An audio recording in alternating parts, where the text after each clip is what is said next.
What was your net in July? Like maybe like 39, 40,000. That is insane. That's insane. That's how fast this goes, and people underestimate this, right?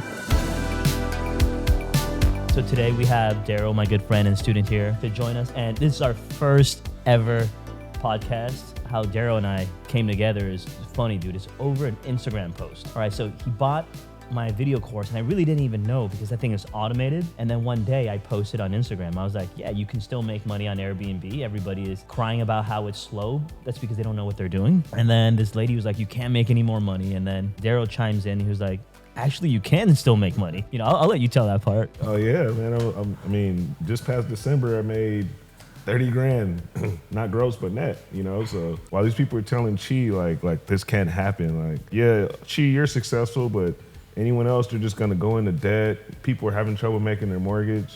I mean, making their rental payments. And so I just chimed in like, I didn't have any trouble at all. Matter of fact, I made 30 grand. You know what's crazy though? I try to make my course really, really simple, but I know that because the topic that we're talking about, it naturally is still complicated for ordinary people. That's because you have a long history of real estate and mortgage background. Right. So it's probably made more sense for you. Right. Well, and also just my personality. I'm like I'm kind of a risk taker. If I have like some money, I'm not gonna sit on it. I'm gonna figure out how I'm gonna like grow it. So I was just trying to figure out what I was gonna do with this money I had. It just came down my timeline and just made sense. The real estate background probably made it initially make sense to me better than the average person, you know. Okay, so here's why I say that, because imagine this. The normal types of Instagram posts that I like to put out is rent this property for $4,000, and then after you pay everything off, you profit at least $2,000, right? I think the average person, a lot of red flags go up in their head, because if the landlord themselves can make more money, why don't they just do it themselves? That's probably what they're thinking. Well, I thought that too. So like I had to overcome that too, because that was my question, except I couldn't ask you. And so that's why I kept watching and watching and watching. And then it clicked. Like, well, you know what? Sometimes owners, they just want the mortgage paid. That's exactly it. They just want to chill. They don't want to have to deal with anything. People underestimate how difficult it is to run an Airbnb if you don't have everything laid out. Oh, right. It is hard. I think if I didn't have Chi, it'd be next to impossible to do what I'm doing right now. Like next to impossible. That's crazy, man. I think you'll eventually figure it out. Just probably a lot slower. Right. Yeah. Oh, no, you'll figure it out. You'll figure it out. I mean, but maybe you won't. Maybe you'll get out the business. A couple of bruises on the way. Yeah. I know that. The truth is, when I first started, I lost some properties. I had losing properties, and like most notably, I rented this property in Redwood City, up in the Bay, and it's in like a really nice area of Redwood City. At that time, I paid $5,000, and the property was just okay. It wasn't remodeled, right. And it was for a 3-bedroom. So that is a lot for that type of property. And I was like, okay, I'm finally stepping up. I'm getting a property in an upscale neighborhood. This is gonna win. And after I set it up, I spent more money on furniture than any other property that I had at the time. And at the very end of the day, I barely broke even. Right. And that was harsh.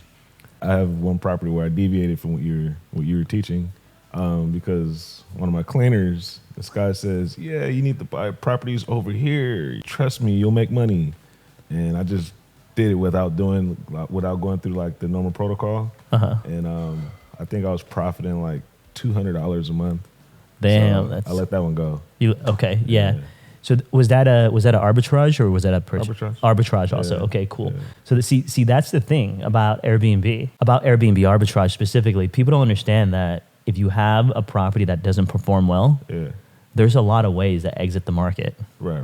And one of my favorite way, in fact, if you guys are starting Airbnb arbitrage, and if you have a property that's slow, just think about this. What you've done to the home is you've added value. You furnished it. It's better than when you first rented it. Right. So what you can do is easily just rent it back out for just slightly above what you paid for it. Absolutely. Somebody will snatch it up right away. I rented it out to a buddy of mine. He gave me 6 months up front. He's like, whoa. No way, dude. Because it's a nice property. Everything's brand new. So watching the video course, what was What was your experience like starting an Airbnb strictly from videos without interaction with somebody who can answer your questions? Well, you made me feel really comfortable in the fact that you've done this before. So like when someone's done something before, I don't wing it. Like I just figure I'm not going to have anything negative to say unless I try exactly what you did and it doesn't work. So I just wanted to follow your exact blueprint. So I just followed your roadmap and it led me into success like immediately. Were there any challenges that you experienced? Like was there any point that you felt unsure about the blueprint? No, like pretty much everything was layman's. It was very clear, right? It was easy. Yeah, it was easy to digest. Yeah, that's that was my personal goal and objective. But even then, like what you feel is layman, I still get some questions from people saying that they don't understand how certain parts work. I can't imagine making it any easier because I literally say, do this, step 1, click here, step 2, click there. Well, since you're from the mortgage industry, you've had a lot of people tell you no before and you just keep working. So like the average person, if someone tells them no, they're done. So like if I call 20 people, 2 people say yes, that's a success. That's a success. Most people won't even get to 20. Yeah. Oh, they're saying no today, That's a great closing ratio. I mean, that's 10%. Yeah. If 2 people says yes, that's a good day. Yeah. Getting 2 Airbnb property in one day, that's a huge win. Yeah, that actually happened, That happened to you? Yeah. Oh, okay. I think I averaged if I call 20 people, 2 people are going to say yes. I love it. Let me ask you this. On an average day, how many properties would you call to add new homes? 20 to 30. 20 to 30. And then I'm burned out.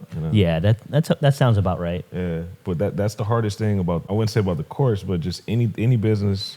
This is business. So in any business, you have to prospect, right? Like to get new business.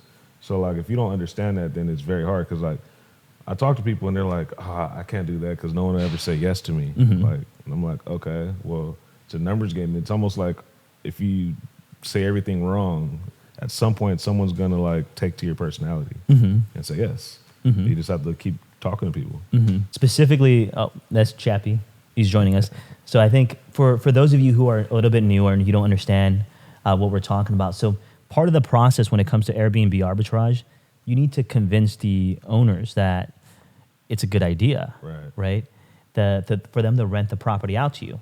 And most people, when they hear the fact that you're going to re-rent their property, they get afraid, like the fear factor kicks in. What's going to happen to my home? If it's damaged, who pays for it?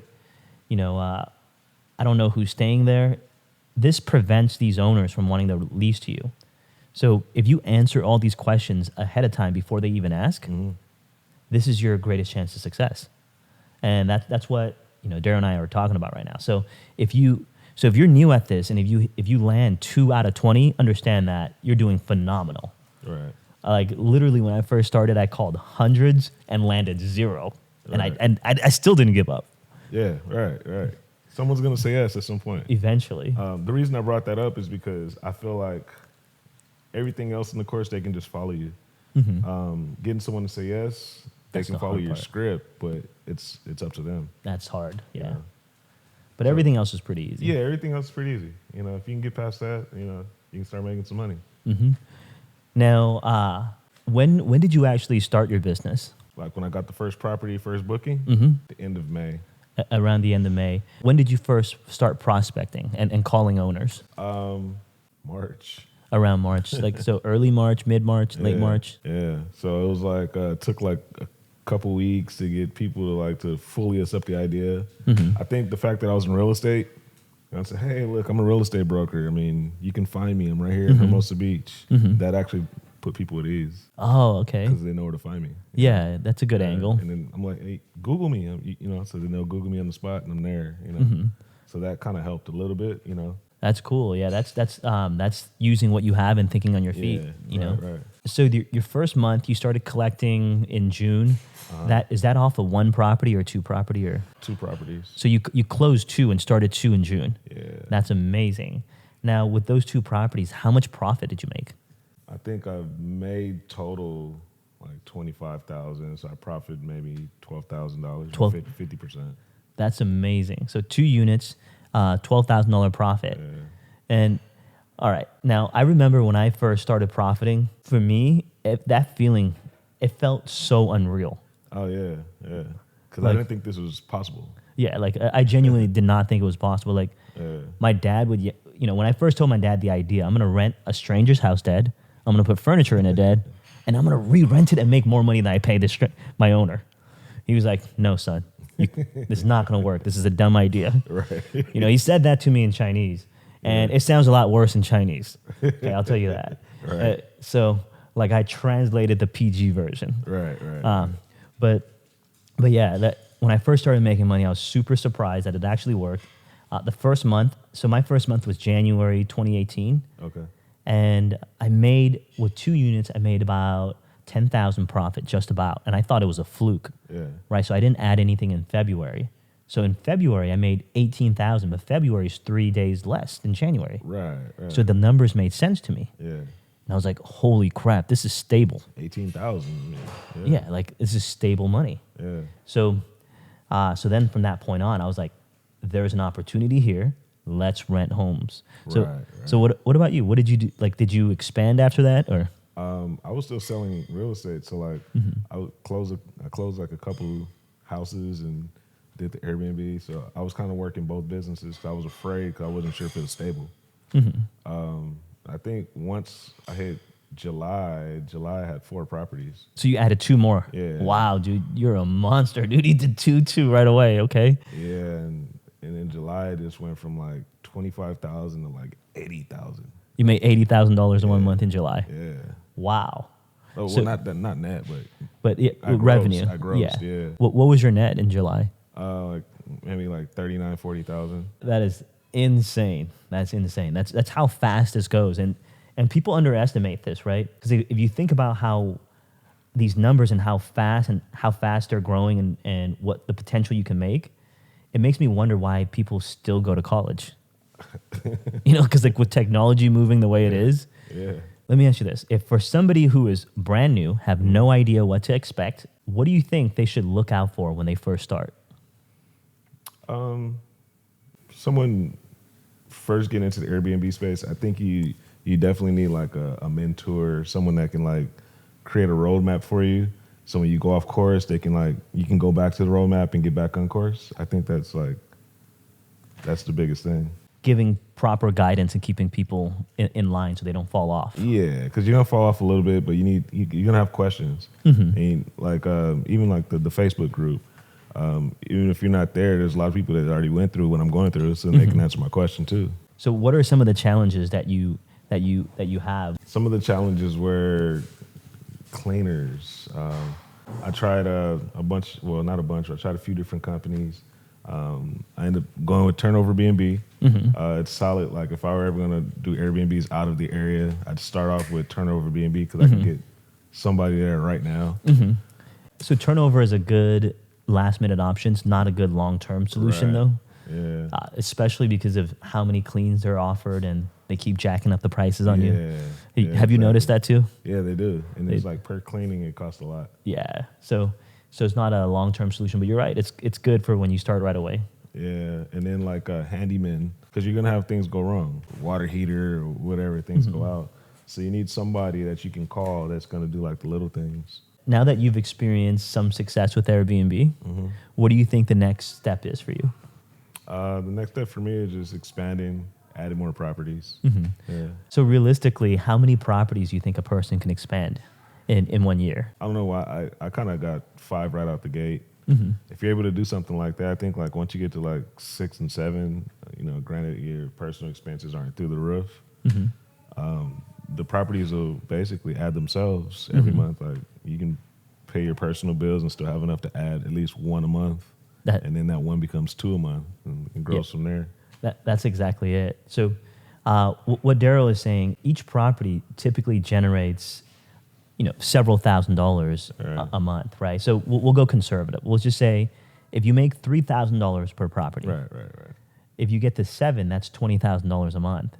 If you're not spending any of that 20, you can use that to start another Airbnb property without using any of your own money. The cool thing is once you have your team established, you really don't need to train more people. You can use the same team members to run all the existing homes. Right.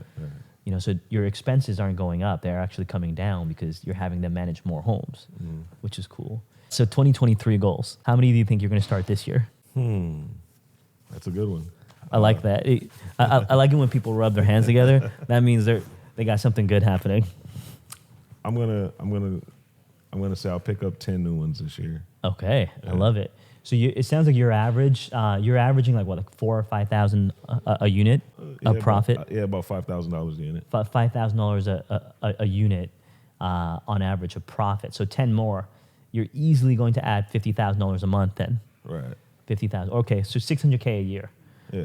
I love it, man. I want to document that whole thing. Yeah. Dude. Yeah, that'd be sweet. Dude, I will totally support your journey. If you have any questions, just give me a call. Okay. So how has this changed your life? It removes a lot of stress because I don't have to be somewhere at a certain time. I'm making the same money right now. I'm making the same money that I was making with real estate, except that there's no mental stress. So I can sleep in for the next 3 or 4 days if I want to, and the money's still gonna come. So are you saying you don't have to consistently go out to find the next deal to sell? Absolutely. That is a beautiful thing.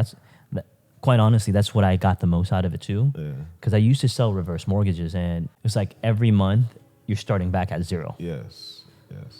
And even though I was making great money, it was a chase, right? Whereas this is more like a farm, and I like that better. I always told myself that the moment that I found something that pays better than real estate sales or being a loan officer or something like that, I was going to get out the business and do that. And so I've been in the business for 16, 17 years now, and I haven't found anything else that was consistent. Well, now like I don't get up to go look for someone to refinance or to sell a house to, and I'm just looking for more ways to add a property now. That's exactly it, dude. Yeah. So my salespeople, my loan officers, my insurance guys, realtors, commercial guys, commercial real estate guys, any salesperson really. The reason why you do sales is because it pays amazing, right? And it's probably really hard to find something else that pays just as well. But I can assure you, if you do Airbnb the right way, this will not only exceed what you're currently making, but it comes passively every month. You don't start back from zero every month. If you need to take a break, you can, because it's sales. As soon as you go on vacation, there goes your income. That you have no salary in sales. So if you guys are in that position, you should look into this. Look into some free resource to get yourself started. Check out, contact Daryl, contact myself. There's plenty of good information on the internet. But if you guys want a lot of clear, concise direction, send me a message on Instagram. I'll guide you guys on the right way. So Daryl, tell me some horror stories from your Airbnbs. What are some of the worst things that's ever happened? Bad reviews. Okay. People, they'll do things to try to get a free stay or a refund out of you. So like usually like when they talk to the girls, my team, that do the messaging, they're really nice. They're like customer service oriented. So like they get taken advantage of. So I'm a real estate guy, so I'm a little more direct. So I have to come in and be like, hey, look, this is what it is. So every now and then I have to give refunds. But for the most part, there's like professional Airbnbers. Yeah. What Daryl is trying to say is professional Airbnbers is in the fact that they know how to manipulate the system to blackmail you into giving them a free stay. And if you don't give it to them, they know how to work the Airbnb customer service to allow them to get a free stay. And there are people out there, and it's just like any part of any business, in my opinion. If you own a 7-Eleven, somebody's going to steal a couple of sodas here and there. Yep. And this is the same thing with Airbnb, right? You got to give a night or two away. You just factor that into your business, into your business plan. Daryl, any last piece of advice for anybody new watching this or anybody interested watching this? Oh yeah, like you touched on like people in the like real estate or mortgage industry. Like if you're in the mortgage industry or the real estate business, and you knew like the amount of energy it takes to make this kind of money compared to what you're doing right now, I guarantee you'd probably put real estate to the side and take whatever money you have and focus it on this. I guarantee. But the only reason why I'm sure you're probably thinking about it already, but the reason why you haven't done it is because you don't think it's stable yet. But yeah, you definitely gotta check it out. Yeah, it's stable if you do it right. Yeah. You know, it definitely is. Well, cool, you guys. This is our first podcast. I'm going to conclude it. I really want to thank Daryl for joining us today. I've had a lot of fun doing it, and you know, hopefully in the future you come back. I'll grill up something even better than the steaks today. It was good.